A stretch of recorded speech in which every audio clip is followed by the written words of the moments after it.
Hey guys, welcome to another day with your host, Ranger Matt, PE Slick Podcast. How is everybody doing today? It is a nice hot day. It is hot out there. It's hot like a mess of collard greens on back on the Monday morning. Um, Today I got a really special guest with me today. This gentleman I have with me here has done is art director, he's done production designs, and this is somebody who I think he actually could be our next president of the United States if he wanted to be. You know, he's done so much and well respected and loved. And I know some Barney fans will get a kick out of meeting him today. So let's get him aboard, ladies and gentlemen. I got the one and only Barry Phillips with me. Hey, Barry. Hello from Burleson, Texas. Hey there. Howdy. Saddle on up now. Yeah, might as well. Well, like I said in the intro leading into you, it is a hot day today, Barry. It sure is. It's too hot even to drive my convertible around.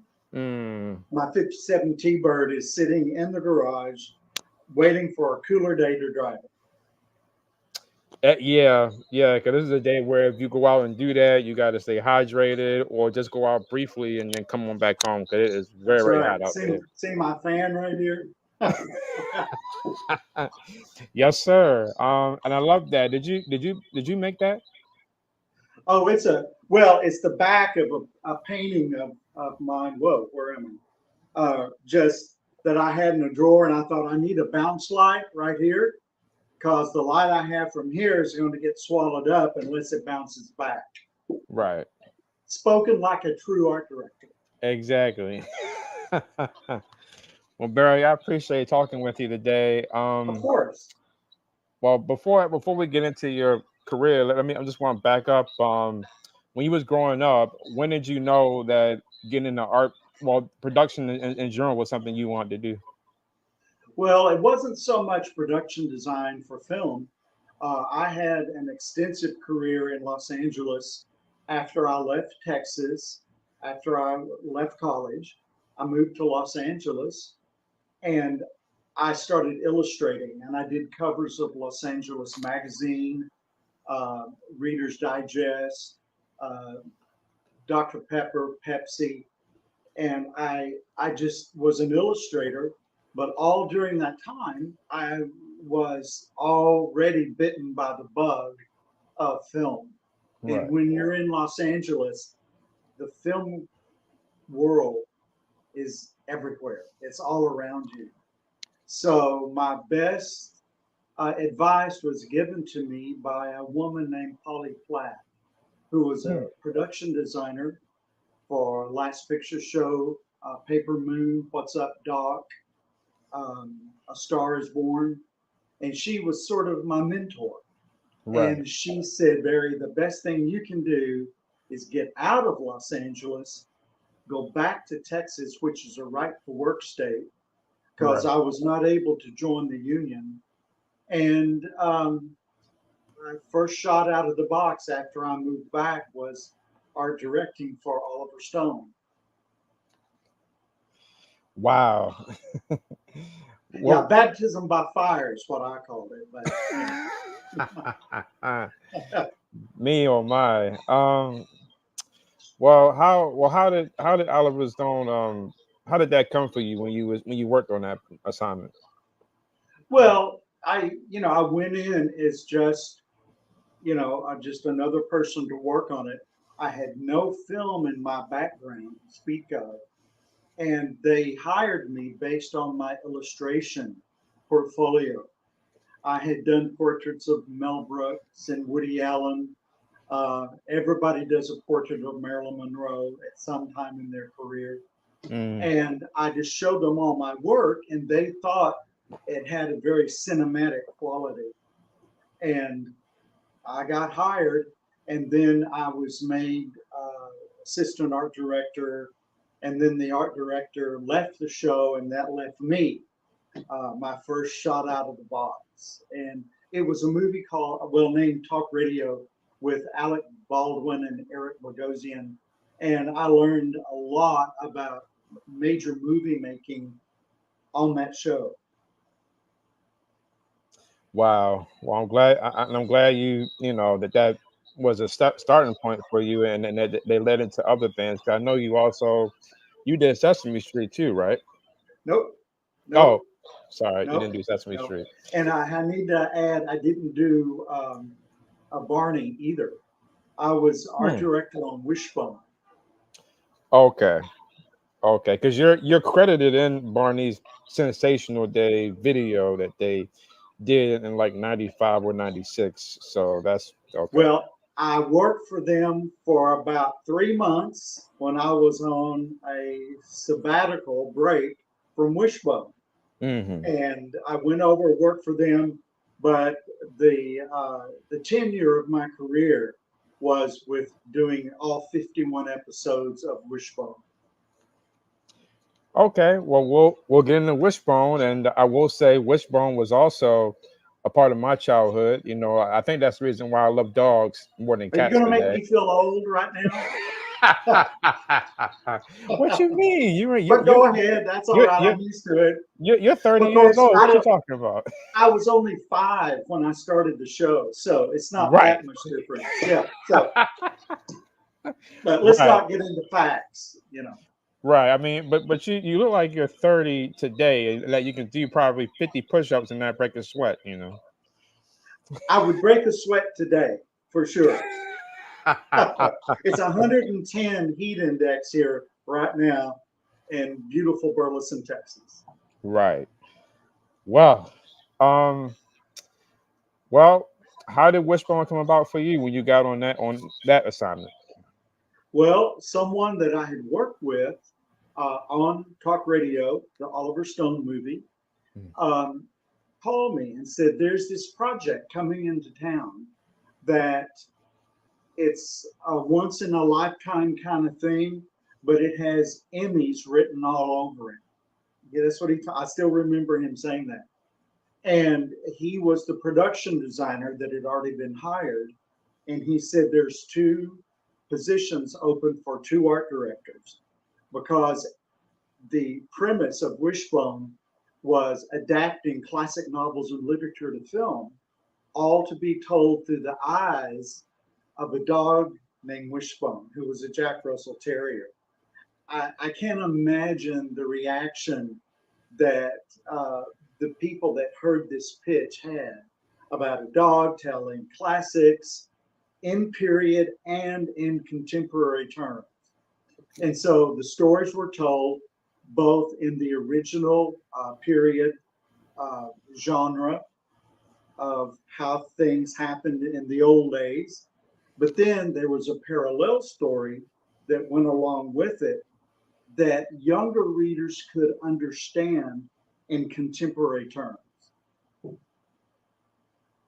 Well, I loved Wishbone, and but like what you were saying, I always found it interesting where like if y'all did something like Romeo and Juliet, can you see the dog being Romeo and an adult being Juliet, and they got to do a kiss makeout scene? That was something I always Well, thought was interesting as a kid. well, what was interesting is that Romeo was a dog, but Juliet was Juliet, and Mm. those scenes got a little strange once if you let your mind go there. So it's called the suspension of disbelief. You suspend your disbelief and just enjoy what they're trying to do. Well, well, for me, Wishbone was good for his time. It was good education in terms of the different characters they had him do. I've told the story where I love what y'all did with him when he was Hunchback and Well, the Prince and the Pauper, where it was like two dogs switching places, and he had an one of my extra. favorites, Prince and the Yeah, Pauper, one of my favorites. Yes, yes, I love that one. as well as And Time Machine. yeah, I think I have that one on DVD, the Time Machine one that he did. I think I have that. I got two Wishbone DVDs with me. But what was something in terms of did you also like doing the exterior scenes with Joe and David and Sam, the three kids? Hmm. And exteriors like their homes. Yeah. Yeah, we had a whole 10-acre back lot. at the sound stage was in one part, Hmm. and then the backstage was up the freeway a little bit. And we shot there, and it had virtually every kind of terrain and geographical look to it that you would want. It had water and streams and trees, and we shot the Red Badge of Courage as if it were part of the Civil War, all on this one plot of land that seemed to be just tempered with just different looks, which is Mm. really good for the variety we needed. But yes, I did the houses with our draftsman.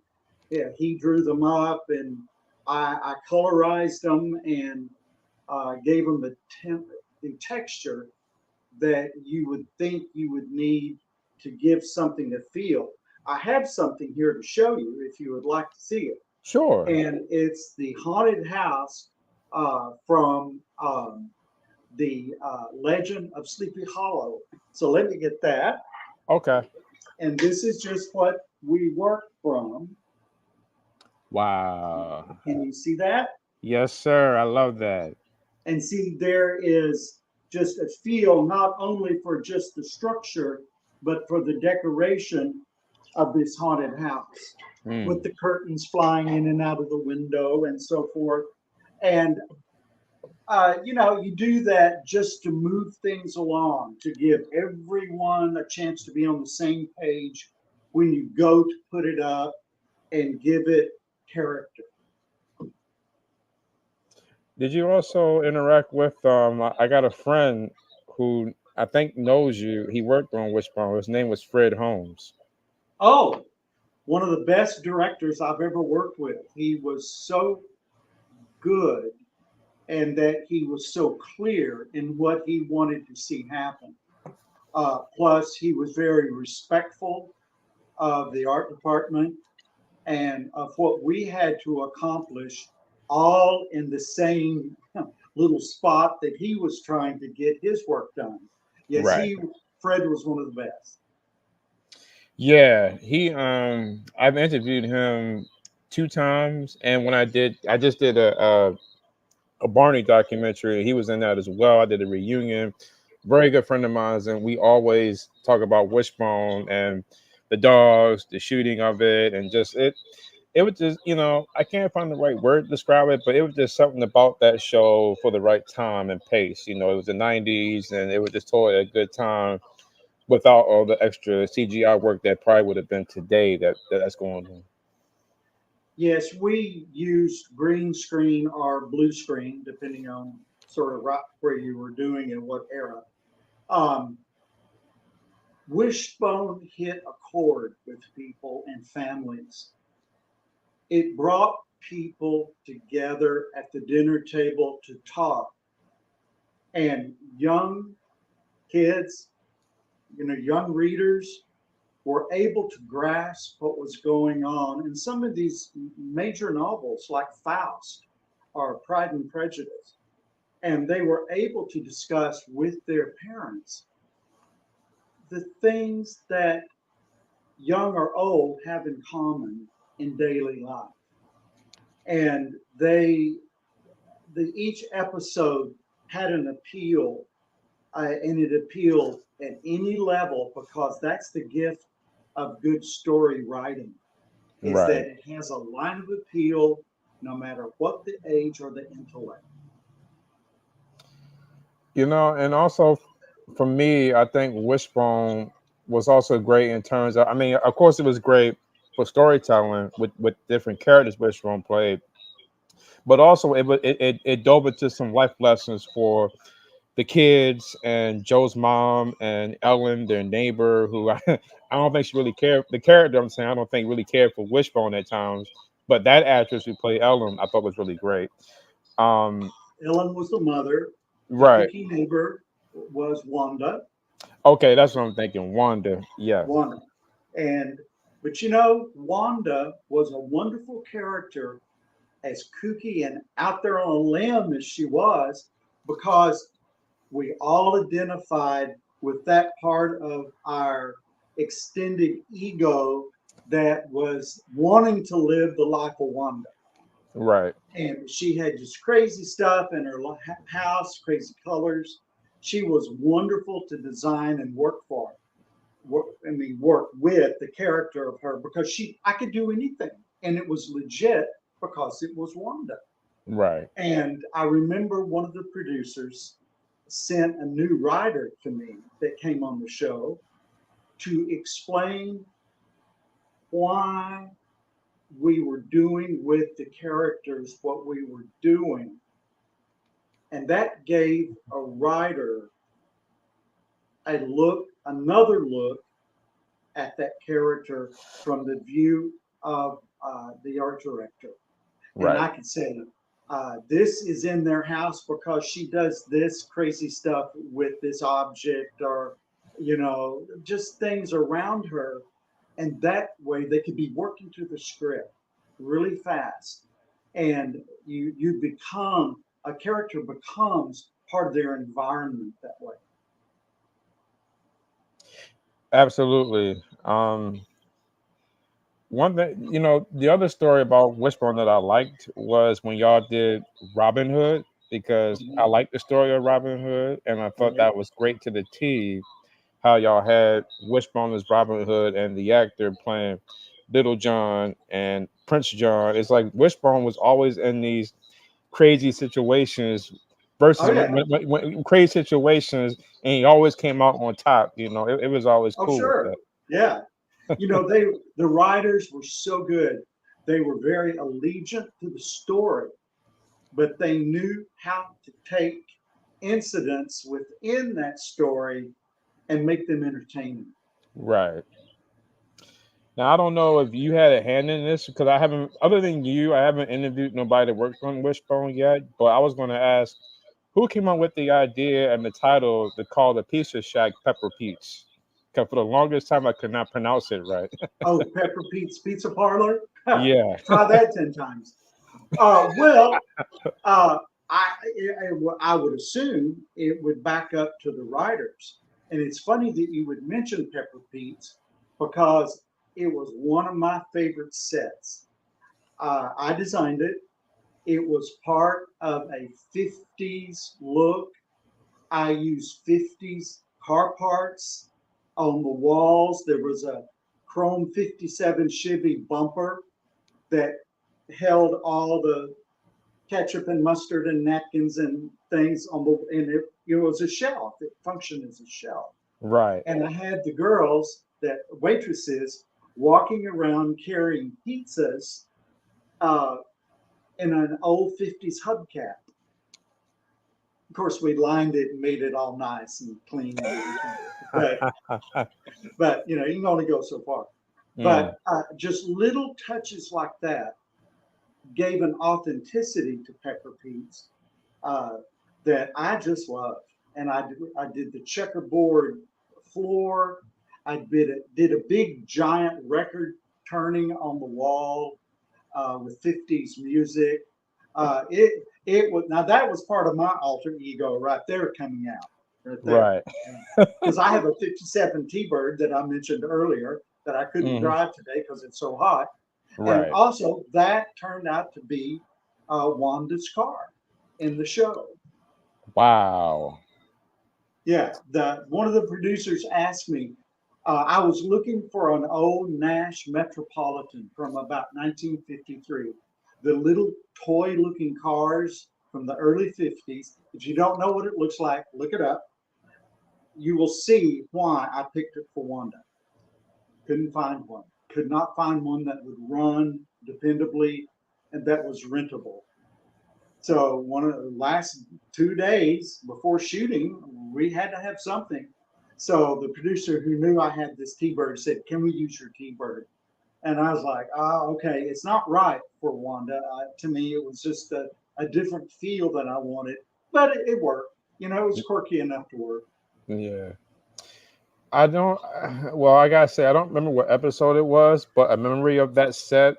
There was an episode where Wanda was dating Joe and them's teacher, and he came out dressed as Elvis Presley. He did like this whole Elvis outlook, and it Right. was yeah, it was funny but cool at the same time, and it was interesting. It was like a Uh, little love story y'all did with them, where their teacher was Wanda's Ellen's crush yes, in yes. the story. Well, it was Dr. Jekyll, Mr. Hyde, and of course, by day he was the mild-mannered teacher in school, but by night he was Elvis, and he came out, and everybody, no one knew it, but he came out, and everyone recognized him when he was doing a gyration. His wig flew off, all the Elvis hair, and it just made such sense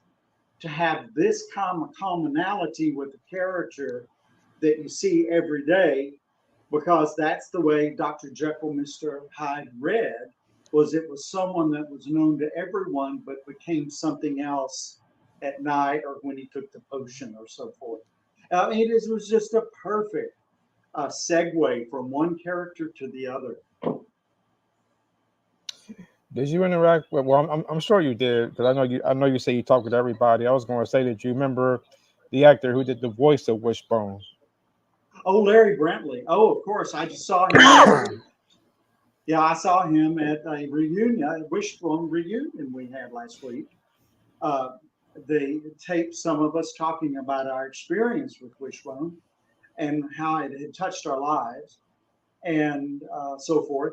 And Larry Brantley was reading the questions. Yeah, he's a great guy, just so talented. And he was synonymous with Wishbone Mm, or Soccer. The Soccer was the dog that played Wishbone primarily, right. that you saw the most of was this one dog, but they had several.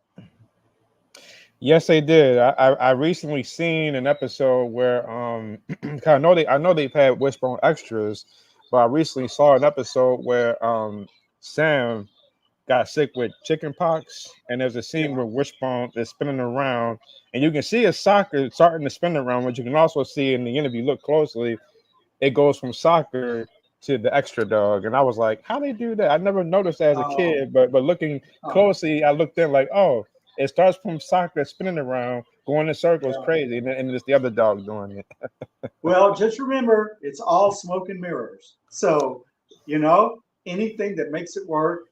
And I don't know how they did that exactly because I wasn't around there, but Mm, they had their stuff together. Every department was strong on this show. When I won the Emmys and I was interviewed on the Today Show the next morning in New York, um, they asked me about how does it feel for you to win an Emmy, and I said, "Oh, this was won by 150 people. Not one person really owns that totally. Of course, I get to take it home, and I'm glad and I'm happy about that, right. but it belongs to many people. They all contributed so beautifully, and it seemed like everyone was so in sync to do a good job. And because we knew that this project would make a difference. And I can't tell you how many times through the years that I have been at the mall with my production jacket on that has Wishbone across the back, you know, and people come up and go, "Do you have anything to do with Wishbone?" I say, "Yeah, I was an art director." And they go, "Oh my gosh, thank you, thank you. Our lives have been so touched." I mean, it was not something like a throwaway just for entertainment. It Mm, made a difference.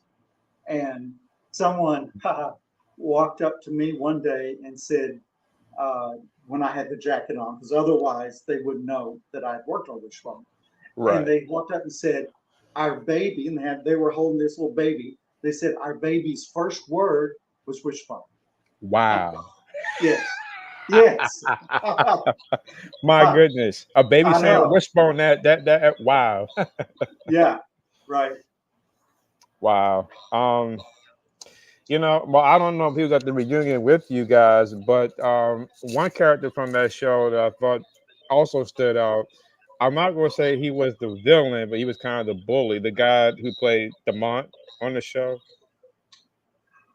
Oh, Mo Rocca? Yeah, he was like the kind of the bad guy, Demont. Yeah, I mean not what. Yeah, No, his sorry. name was. I thought you said the monk. You said Demont, who Yeah. was the son. So I was having trouble. You kind of cut out there. No, cut that part out, if you will. That, that was a stupid response of mine. It's Uh, okay. okay. No, he was the son of the producer, Rick Duffield. Okay.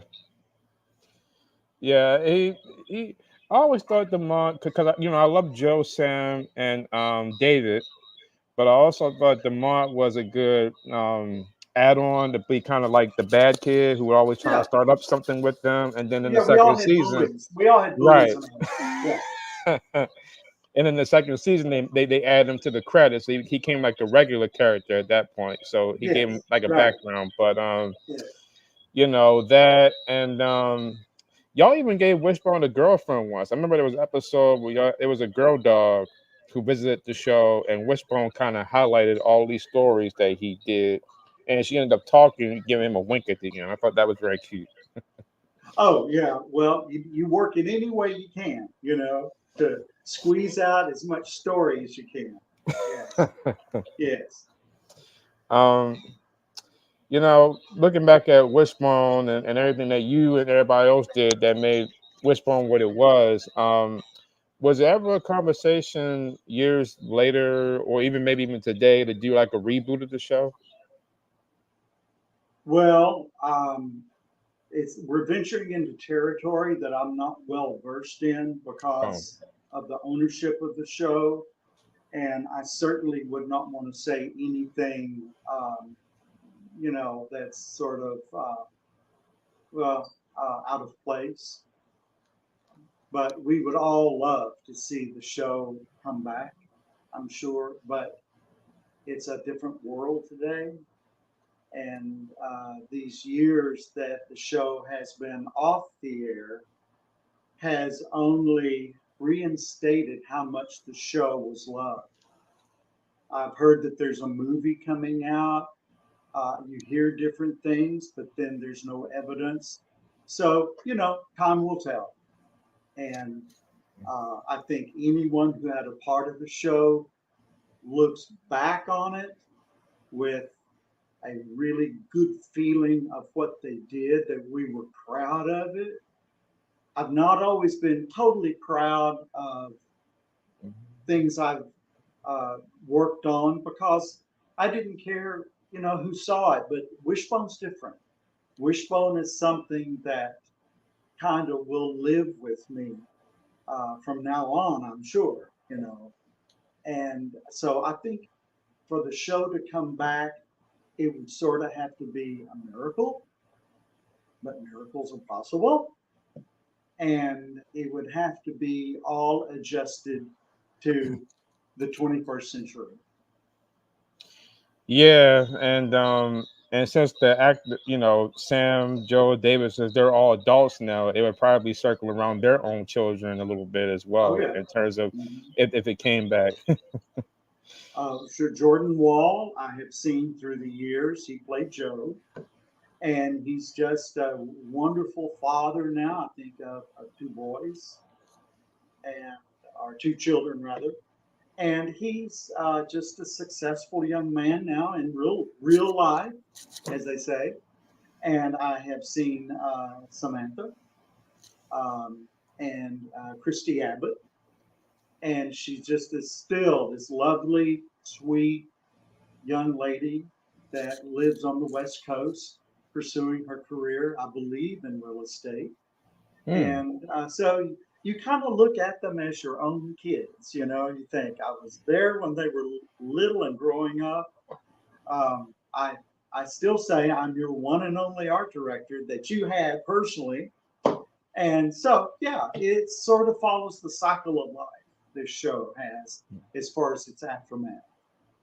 The people that I was with last week at the reunion, it was like no time had passed. Mm. when you see one another that you work with every day, just about 24/7.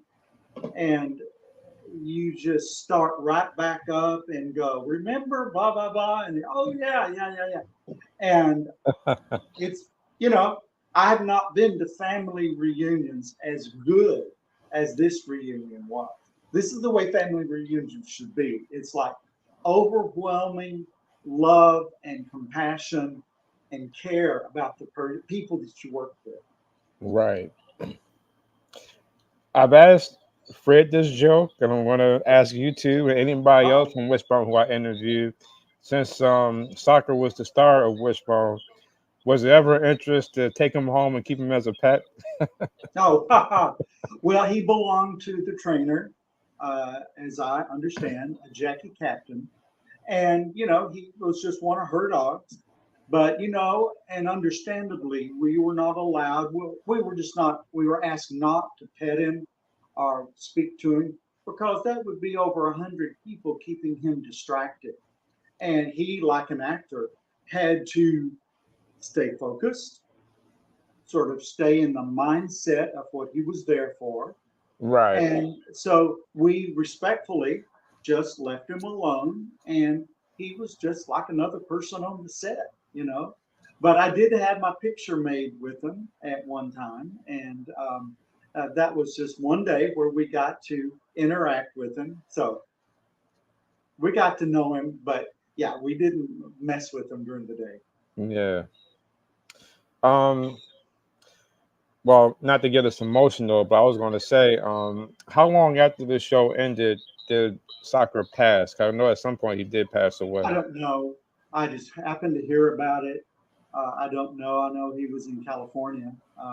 People ask me that still. They say, "Is he still alive?" And I say, "I don't think so." I try to make it as gentle as possible because Right. a lot of people identified with owning that dog.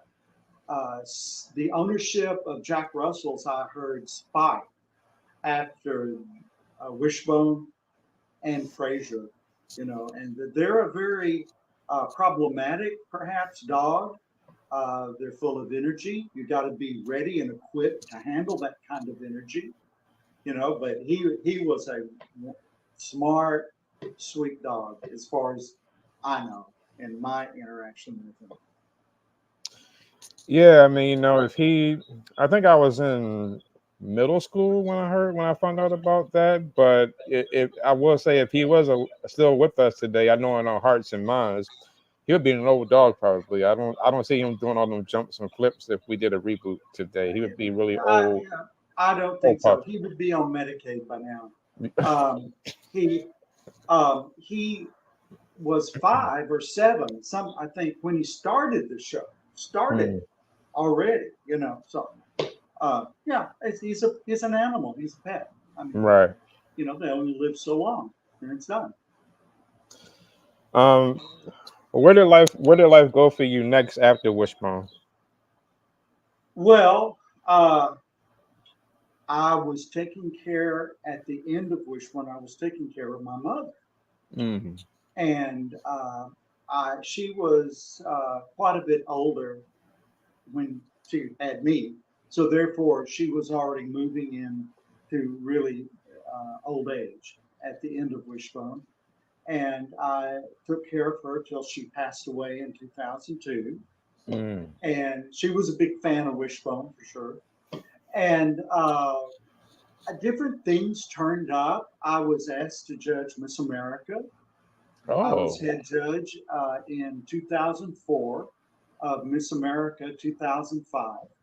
And that was an honor to be one of 7 in the entire country to be asked uh, to judge Miss America because it's the largest scholarship provider for women in the world at Right. somewhere around $40 million in kind and moneyed scholarships.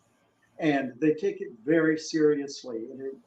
The Miss America Foundation uh, educates more women than any other entity. And so I did that. I was asked to be on the accrediting council in Washington, D.C. I accredited college for one of these councils through the Department of Education. I accredited colleges in film, television, graphic design. And I also wanted to say that's one other thing I did on Wishbone was the graphic design, which was the book covers and all the graphics. And graphics play a huge part of the look of a set, of the internal gesture of the era. And I was very lucky and blessed to have uh, good people on the computer working that out for me. As I would Right. design things, I would hand it off, and we would give a set a period look, often by the use of graphics and typography of the era. Well, you know, Barry, I think that somebody should do a documentary on your life or a book about your life because you've had quite a legacy and you've touched Um, many different lives, you know. well, thank you. I mean, that's very flattering and humbling to hear. When you live a life, you don't think about it that way. You look at it as just survival, really, to survive this world and make a living and hope you have enough to live on when you get older. Um, I've met incredible people. Um, I was an interviewer myself at one time on television before Wishbone started. Mm, I've interviewed so many people. Sid Charisse, the dancer, I interviewed her. wow. George Bush, um, the director of the Smithsonian, and it was my passion. Um, and so I know kind of what you're doing right now is as you listen, you're formulating. And based on what I'm saying, you're formulating perhaps the next question. Um, I looked at Wishbone as not only a project, but a way to connect with people in my future. And it has worked that way. It's always a commonality, a platform for us to communicate is the effect of Wishbone and has what it's done for me and my friends and the people I've run into through the years. Right. Did you all? I meant to have asked you this earlier. In the opening credits, when the camera zooms in on all the books and then soccer sitting on the books, did you Mhm. design all that as well? Mhm. Yes, I did. Okay. The books, yes, I did. Yes. And they were bound. I found this older lady in Dallas that was one of the old timey bookbinders that could do it the old way, old school way. And she was wonderful. And I descended on her like bees on honey because I had all these books each week to bind.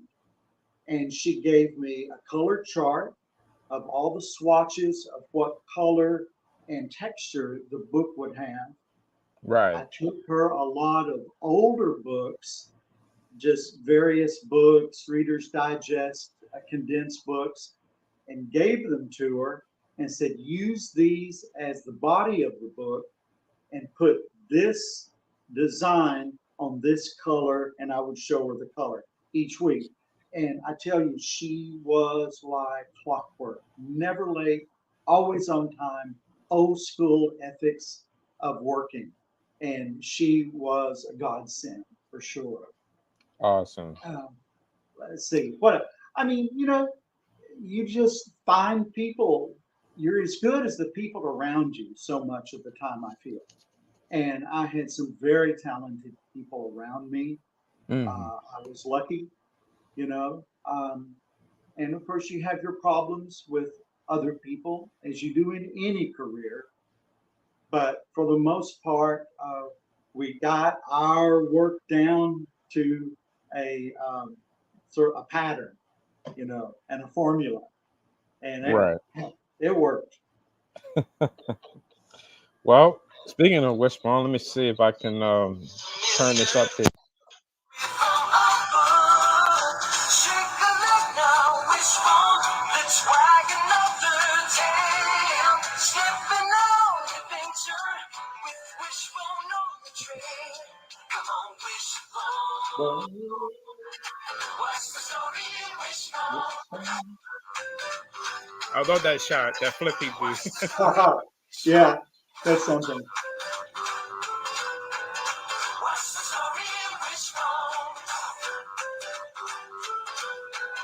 What's the story in Wishbone? Yeah, Karis Turpin, our visual effects director, designed that piece, Mhm. as I remember.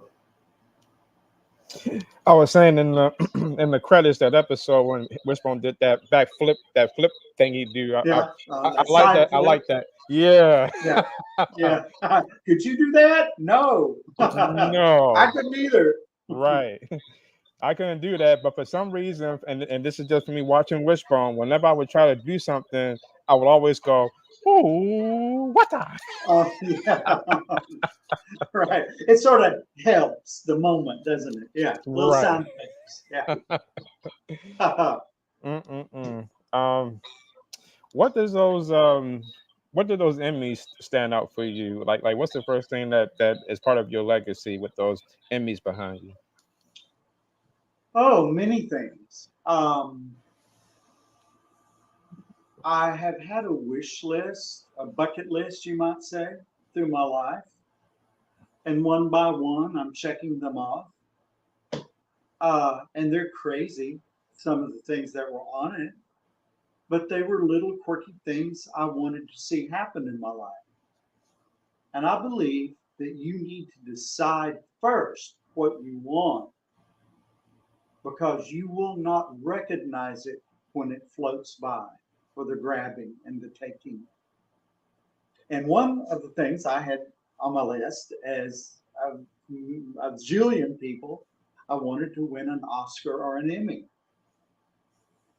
I didn't know how it was going to happen. This was way before anything in television that I started. And I just decided that this would be something that I wanted. And that was what they say to me is this: you can do what you want to do if you want to do it bad enough. Right. And of course, I had to associate myself with um, a project that was worthy of Emmy consideration. So when this came along, I thought, okay, this is good. You know, I have done just as good of work on other projects. I did a CBS movie of the week one time Mm. that took place during World War II. It was called Pancho Barnes. And my work was, I thought, just the best that I had ever done.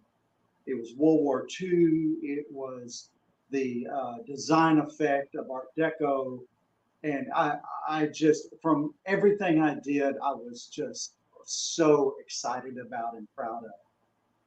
Oh, I didn't get any kind of consideration for that because the project itself was, for the most part, not in the caliber of reaching that many people like Wishbone did.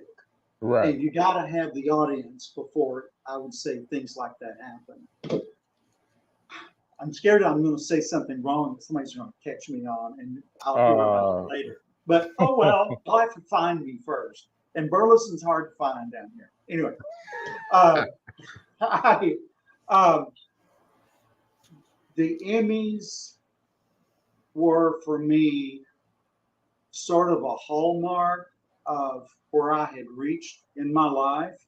mm-hmm. I was walking, I won my Emmys in Los Angeles, and I said to myself, if I win, I'm going to treat myself to fly across the country to New York for the second half of the Emmys my year. Right. And with Emmy in hand, I flew to New York just to go to the Emmys one year. it was at Radio City Music Hall, and the next year it was at Madison Square Garden. Hmm. And so one night, leaving one of those years, I think it was the first one, um, at Madison Square Garden, I was walking to my hotel carrying my Emmy, Right. and I was by myself in my tuxedo, and it was a one-way street that I walked up to, so therefore a driver was right here if they stopped. The red Right. light, the taxi driver stopped, and he saw me with the Emmy. And taxi drivers in New York are the best. They're so informed, they know what's going on in the city. And he looked up at me and he said, "Hey, what'd you win for?" And I said, "Oh, I won for our direction of Wishbone on PBS." And the light turned green as he drove away. He said, "You're going to be known as an Emmy winner all your life."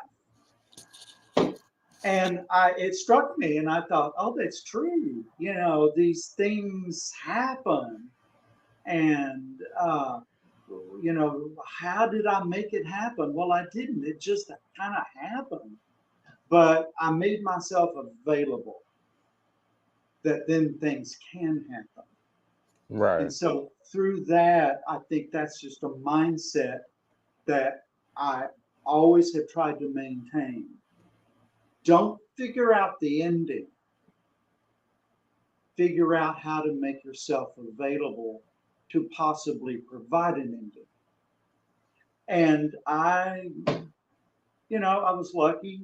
I the Emmys have set me apart from people, which, I mean, you can't live in Emmy land all your life. You've got to get up and go live, work. Right.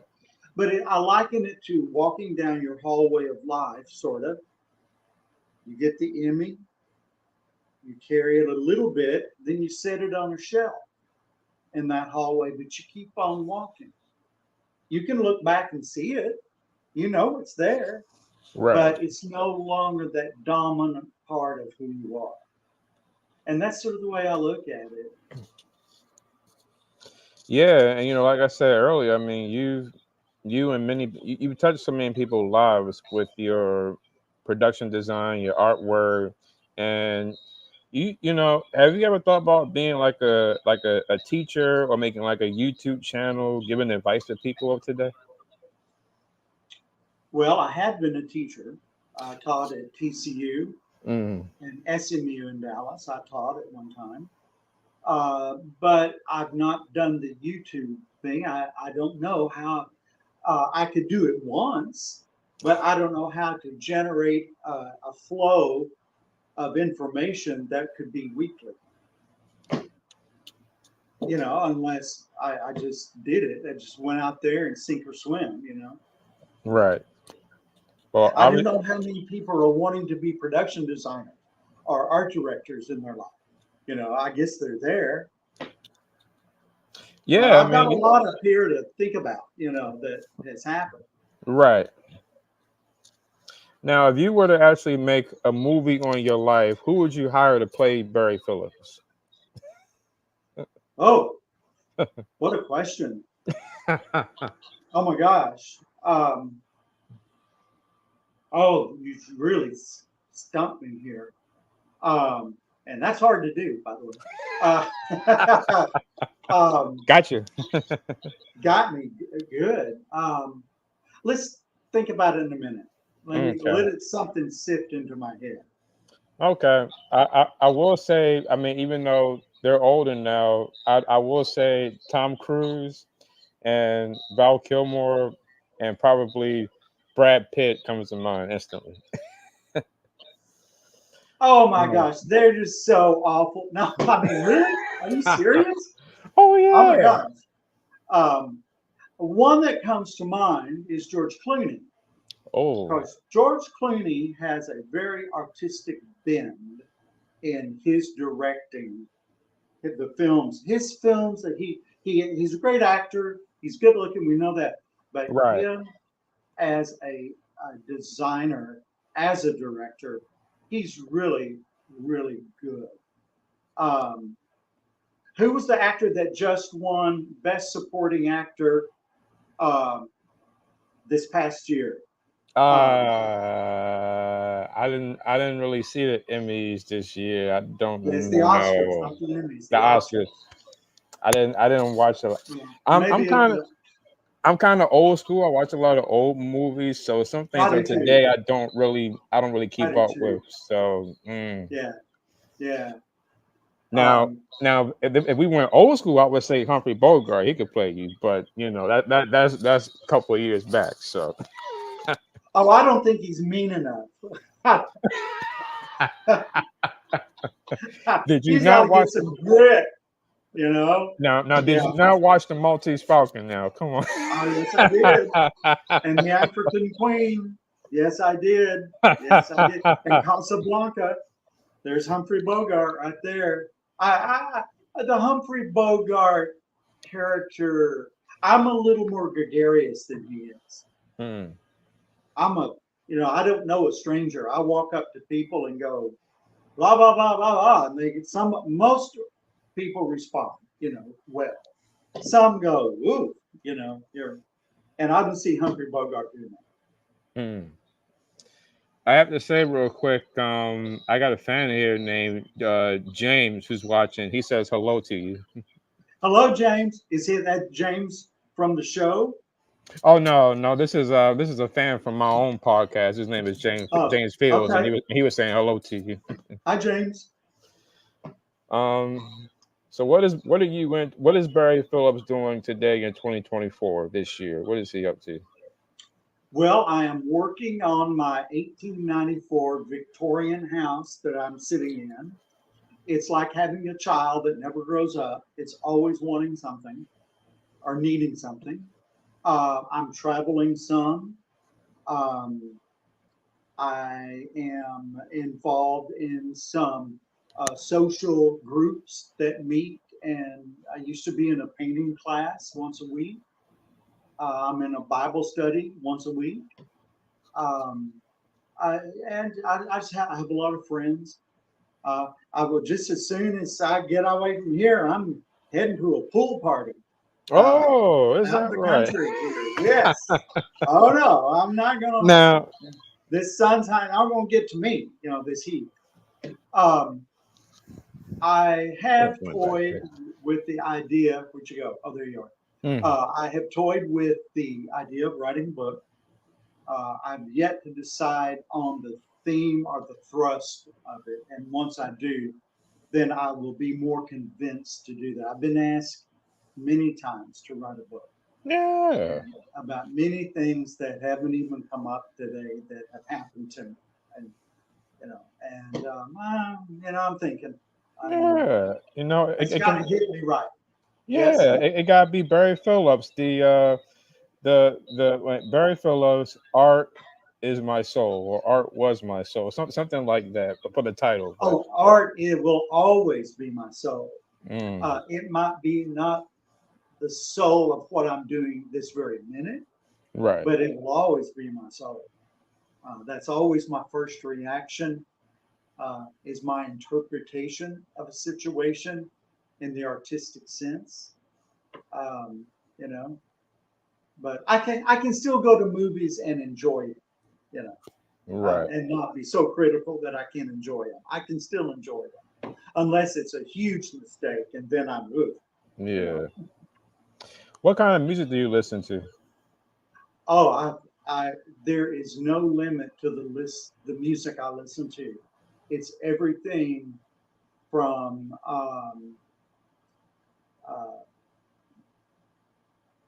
the 40s, big band, Glenn Miller, Billie Holiday, um, to um, Billie Eilish, um, of course, Kelly Clarkson.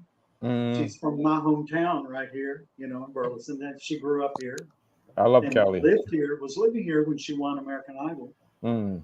And music is always something that I'm exploring. I want to hear new music. I like new age music, jazz, light jazz, classical. I go to the Van Cliburn piano competition every 4 years that it's in Fort Worth, here by me. It's a remarkable experience if you've never had the chance to hear classical music played at this level of brilliance. Mhm. Well, I like I'm old school, like I said before. I like the 70s, 80s, 60s kind of music, 90s jazz. I do like some classical. I always say that the Disney film Fantasia was kind of the starting point for why I Yeah. love classical because of all Mhm. that Walt did. Mhm. And lately, for some reason, I don't know why, but on YouTube, people been posting stuff from the Weather Channel with the jazz music from back then, and I've been finding all these old Kenny G, all kinds of Yeah. different jazz stuff from back then. So that's where I'm at as far as music right now.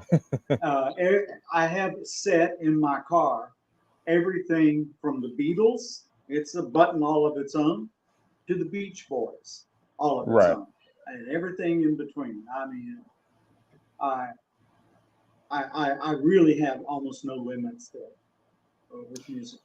See. My mother was a piano teacher, Mm. and see what my phone is sitting on right now to shoot me is an 1895 Iverson Pond baby grand piano.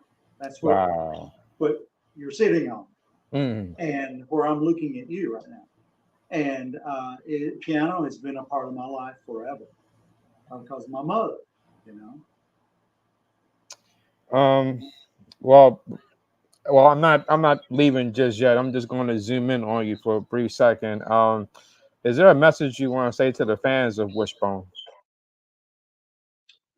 Well, first I would say thank you, even back then when you were watching, and even now when it's not on TV, but you still carry the spirit of Wishbone with you.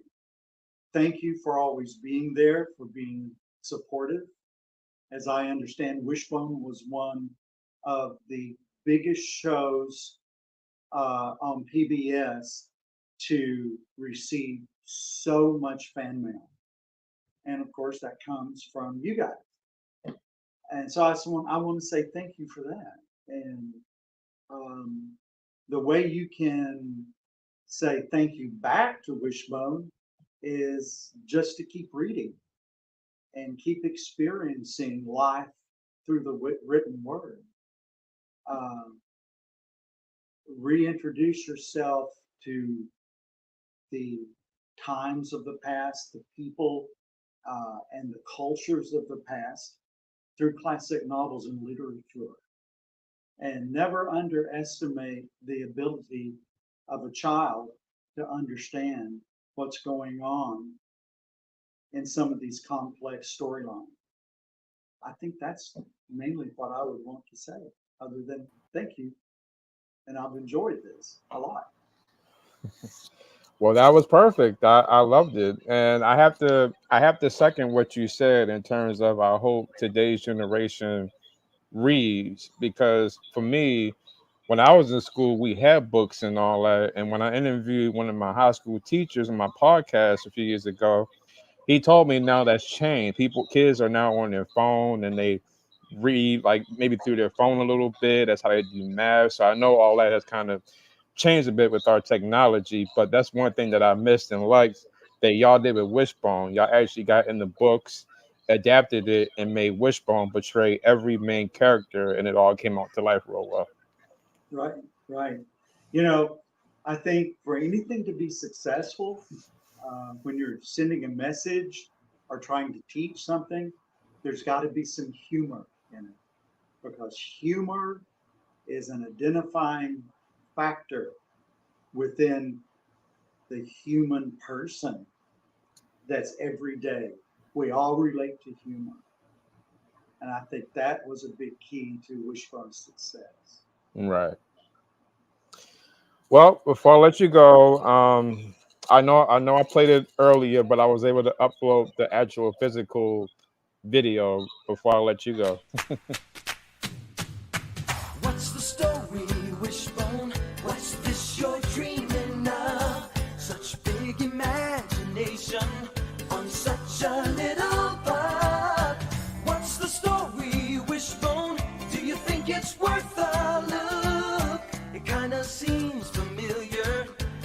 story from a book? Shake a leg now, Wishbone. Let's wag another tail. Sniffing out adventure with Wishbone on the trail. Come on, Wishbone. What's the story, Wishbone? What's the story, Wishbone? What's the story, Wishbone? What's the story, Wishbone?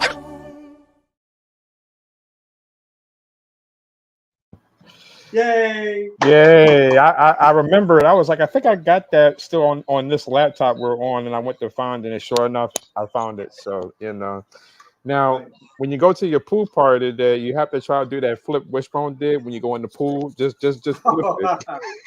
Yeah, I'm glad I'm landing in water and not on the ground. But I will. I'll try that. Oh, hey, have somebody document that. Yeah.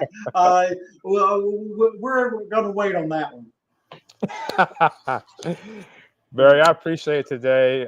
Thank you for Certainly. coming out and talking with me and the fans today. It's been a blessing and a privilege. And from my own personal heart, thank you for your part in making Wishbone Absolutely. possible. And I did love the show. It was great for its time. And I mean, we'll see. I mean, maybe a reboot could work. Maybe, I don't know. But we'll see, because it was great. And I think it would be great for today's generation who didn't watch the original show.